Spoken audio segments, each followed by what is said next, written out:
Dear friends, కథామృతలహరికి సుస్వాగతం. ఈరోజు పాణిగ్రహణం second episode వినిపించబోతున్నాను. దయచేసి స్కిప్ చేయకుండా కథ మొత్తం విని లైక్ కొట్టి కామెంట్ పెట్టి సబ్స్క్రైబ్ చేసుకోండి. ఇక కథలోకి వచ్చేస్తున్నాను.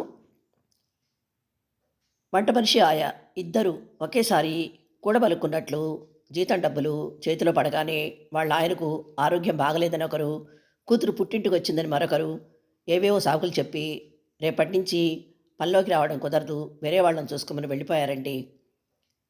మనకేమో వాళ్ళు లేదే పూట గడవదు. ఎలారా భగవంతుడు అనుకుంటూ రాత్రి మా ఫ్రెండ్ రత్నని ఎవరైనా తెలిసిన వాళ్ళుంటే చూసి పెట్టమని బ్రతిమాలాను. తను ఉదయమే ఫోన్ చేసి, వంట వరకు అయితే ఇంతకుముందు వాళ్ళింట్లో చేసిన ఆవిడ ప్రస్తుతం ఖాళీగానే ఉందిట, కానీ ఇప్పుడు మనం ఇచ్చేదానికన్నా ఇంకో 2000 ఎక్కువ డిమాండ్ చేస్తుందని చెప్పింది. సర్లే, చేసేదే ఉంది, అవసరం అంది కదా, ఎంతైనా తప్పదు, రేపటి నుంచి రమ్మని చెప్పాను. ఇక ఆయా కోసం వేట బదులెట్టాలి. భర్తకు కాఫీ ఇస్తూ చెప్పింది వసంత. విసుగ్గా మొహం చిట్లించాడు శ్యాంప్రసాద్. ఈ 6 నెలల్లో 2 ఆయాలు మారారు. ఇంకొకరిని మనం కష్టపడి వెతుక్కున్నా ఆవిడ మాత్రం ఎక్కువ రోజులు నిలుస్తుందని నమ్మకమే ఉంది. పనివాళ్లతో ఇదే పెద్ద తలనొప్పి. నీకేమో సోషల్ సర్వీస్ అంటూ ఆ మహిళా మండలి వాళ్లను వెంటేసుకొని తిరగడం తప్ప తల్లి లేని పిల్లల ఆలన పాలన పట్టించుకుందామన్నా ఛాసే లేదు.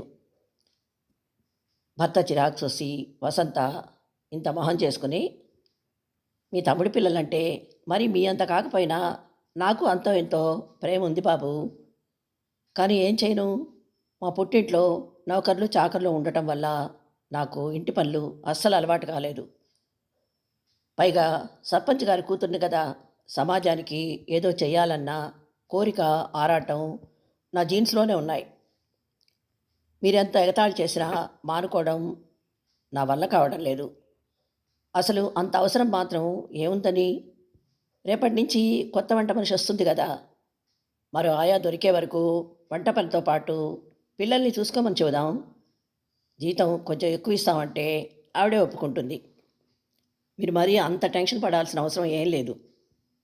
భర్తను కన్విన్స్ చేసేందుకు ట్రై చేసింది. భార్య మాటలు విని శ్యాంప్రసాద్ నుదురు బాదుకుంటూ, మహా తల్లి, నీలాంటి బద్ధకస్తులకు పనిచెప్పడం అంటే చెవిటి వాళ్ల ముందు శంఖం ఊదటమే. నీతో ఏది కుదిరే పని కాదని నాకు తెలుసు. అందుకే ఈ ప్రాబ్లంకి పర్మనెంట్ సొల్యూషను నేనే వెతికాను. భర్త కేసి అర్థం కానట్లు చూస్తూ వసంత, పర్మనెంట్ సొల్యూషన్ వెతికారా?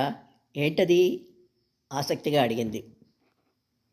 ఏం లేదు, శశికి వీలైనంత త్వరలో మళ్ళీ పెళ్లి చేయాలనుకుంటున్నాను అంటూ ఫోన్ రింగ్ అవడంతో మాట్లాడడం ఆపి ఆదుర్దాగా లిఫ్ట్ చేసి, హలో, నమస్తే అండి.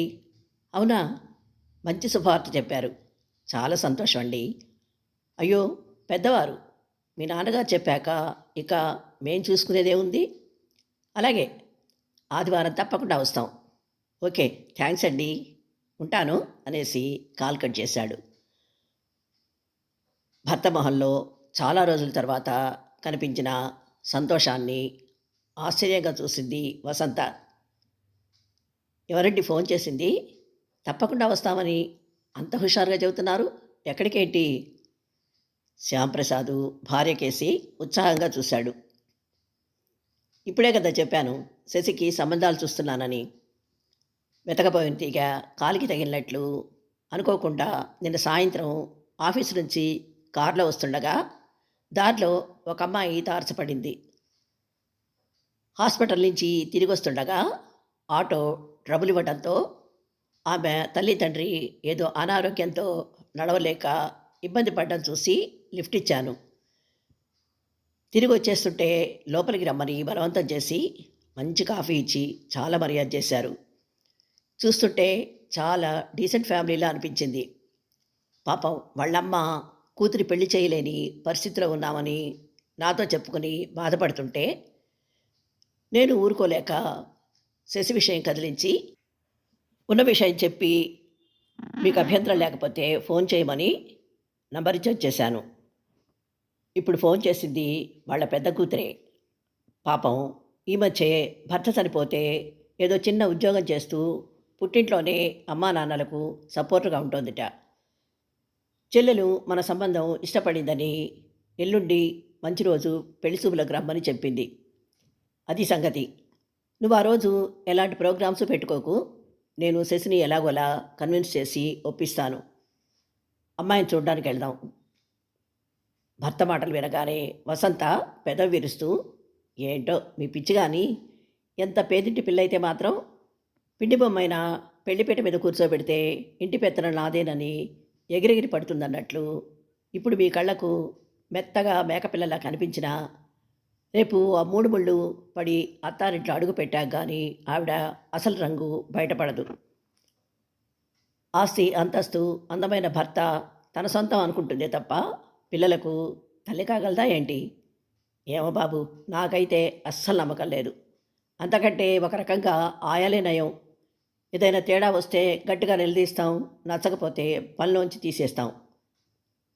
అదే తననుకోండి, పిల్లల్ని సరిగ్గా చూసినా చూడకపోయినా కొట్టినా తిట్టినా గుడ్ల పగించి చూస్తూ బాధపడ్డం తప్ప అదే మరి మందలించే హక్కు మనకు ఉండదు కాక ఉండదు.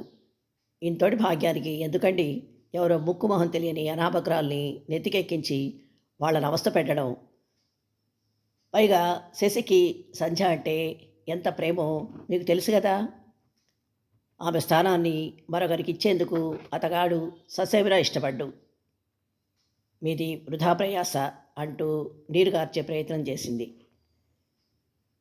శ్యాంప్రసాదు భార్యకేసి కోపంగా చూస్తూ, ఇక నీ సేవలు ఆపుతావా? అందరూ నీలాగే ఉంటారనుకోకు. పేరుకు పెద్దమ్మవి, ఇద్దరు ఎదిగిన పిల్లలకు తల్లివి. ఇంతవరకు పసిబిడ్డకు పాలు పట్టడం, స్వీటీకి అన్నం తినిపించడం చేతగాలేదు. కానీ ఎదుటి వాళ్లను తక్కువ చేసి మాట్లాడడం మాత్రం బాగా తెలుసు. నువ్వు అనుకుంటున్నట్లు మైథిలి అలాంటి అమ్మాయి కాదు.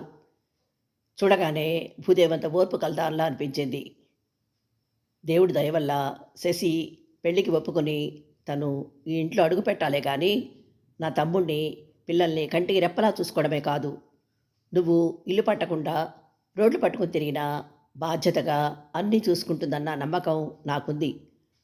వాడి చేత అనిపించడమే కష్టం, కానీ ఎలాగైనా సరే ఒప్పించి తీరతాను స్థిరంగా చెప్పాడు. కథ విన్నారు కదా. ఈ ఎపిసోడు ఇంతటితో ముగిస్తున్నాను. త్వరలో మరో ఎపిసోడ్తో మీ ముందుంటాను. అంతవరకు సెలవు. Thank you.